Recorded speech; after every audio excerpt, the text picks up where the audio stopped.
Hi, my name is Chris Ryan. You've joined me here at the Belfry. We're in the Telemed Performance Centre, and in this video I'm going to give you 3 key things to better golf. Also in the corner you should have details for my Facebook, for my Twitter and for my Instagram accounts. Please make sure you go ahead and follow me on those. Right, so the video today is going to give you 3 things that you can work on which is going to improve your golf. Now this is quite a difficult video for me to film because what I wanted to try and do was pick out, as I say, 3 things that I see sort of golfers struggling with on a day-to-day basis. These are by not means all-inclusive. There are some things that I've not included, but as I say, I often see these 3 areas where golfers struggle, and if we can improve on these areas we might hit some better golf shots when we get out on the golf course. So we're going to look at something the body does, we're going to look at something that the golf club does, and we're going to look a little bit about our impact position. So the first thing I see golfers get wrong, and this is point number 1, is I often see them pivoting quite poorly in backswing and downswing. So point number 1 is to really work on your pivot. So pivot is basically how we move the body and how we rotate the body through the golf swing. I've not called it a rotation because the movement isn't exactly a rotation. There's lots of things happening in the spine and the pelvis which we have to be aware of in order for us to have a good pivot, and that's ultimately going to help us deliver the golf club to the ball. So let's go through some of the things I see golfers do wrong. So what I would often see is during their move back, so in their sort of backswing if you like, the body has too much lateral movement off the ball. So I would see the upper body move a little bit to the golfer's right or away from the target, and I would often see that coupled with the legs and the hips also moving a little bit too much away after the target. These golfers often find it very difficult to get back to the ball. If they do try and get back to the ball, they often move their legs towards the target, but their head stays very much back. We get a lot of tilt to our right, a lot of bend to our right. We struggle to make contact, or they'll often just move over this way and then stay in this way. Other things that we see which are quite common are ones where the head maybe stays a little bit more central, but the hips and the legs move to the right, so we get a look of a little bit more like this, where we get this kind of shape to our body, and again we haven't really used the body in the correct way. So really improving the pivot is really going to help you efficiently deliver the club to the ball, and it's going to help you with many things such as strike, flight, and really ultimately how we deliver the club in terms of path and phase control. So what we would like really is certainly for the head to stay pretty centered. I wouldn't really want my head to go towards the target or away from the target, so head stays pretty centered. And if I could draw 2 lines up my legs, as you can see there, I would like to pretty much stay within those 2 lines. I don't really want my legs to be sliding away from the target, but equally I don't really want them moving excessively towards the target. Now this is often done or improved by golfers thinking about how they move their hips.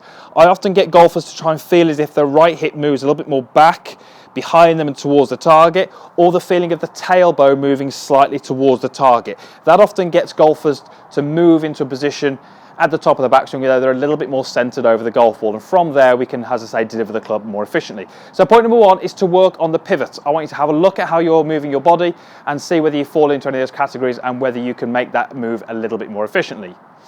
Right, point number 2 is all about the club face. I often see golfers who struggle with directional control, that they don't quite have enough control of the club face, or they don't have the club face under control. The most common is that I see the club face too open as it approaches impact. So if I turn a slightly different angle, to open during the downswing would be a golf club which is rotated to the right for a right-handed golfer. Now you can see what that does to the sort of leading edge. It puts it onto an angle, almost let's say a 45-degree angle. Now obviously everyone's going to be different. Some golfers will have the club a little more open than others. Some golfers won't have it open, but these are the most common things that I see.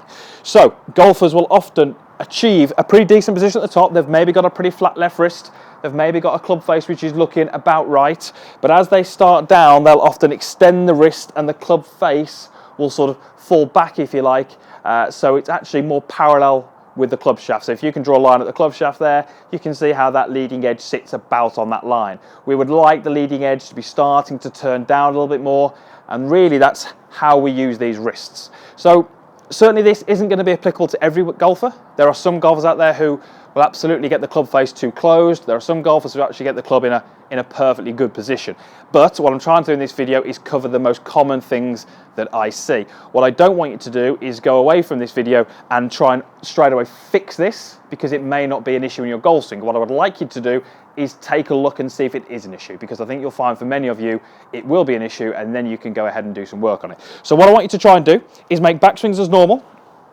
And as you work the club down to last parallel, I want you to try and get the leading edge a little bit more turned in. So as a rough guide, I want you to try and get the leading edge about the same angle that you're tilted forwards. Many of you, as you start down, or maybe if you watch it on camera, you will see that club face is a little bit more tilted away, and effectively that's open, that's rotated to the right a little bit too much, and from there you're probably going to find the right hand side of the golf course, or if you try to hit that ball straight, you're going to find that your strike is compromised, you're going to find that the ball flight is very high, and you're certainly going to find that that ball doesn't travel as far as it could do. Point number 3 is all about trying to get a more solid contact on the golf ball.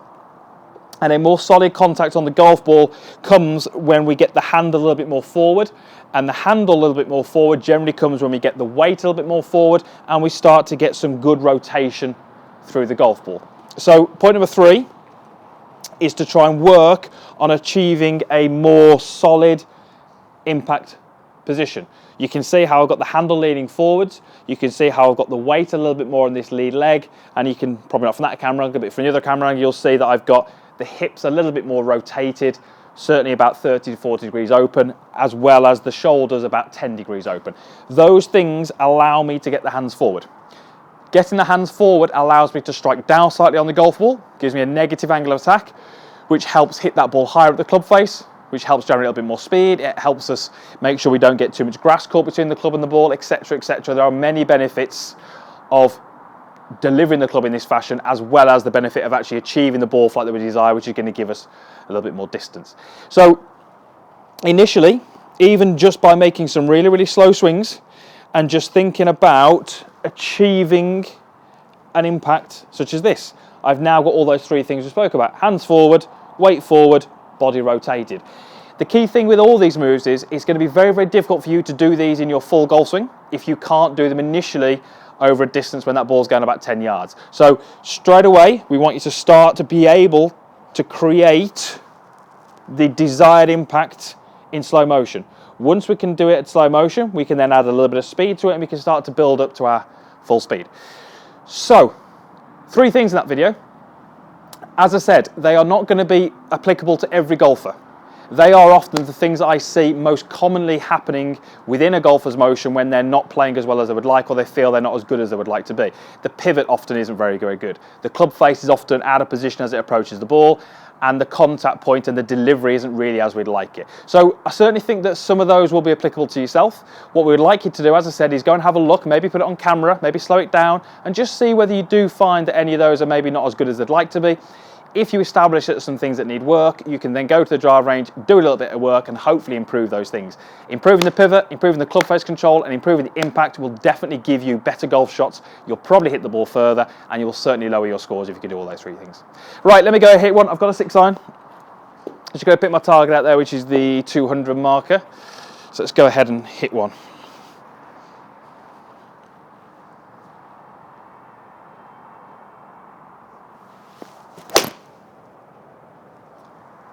I'm pretty good, happy with that.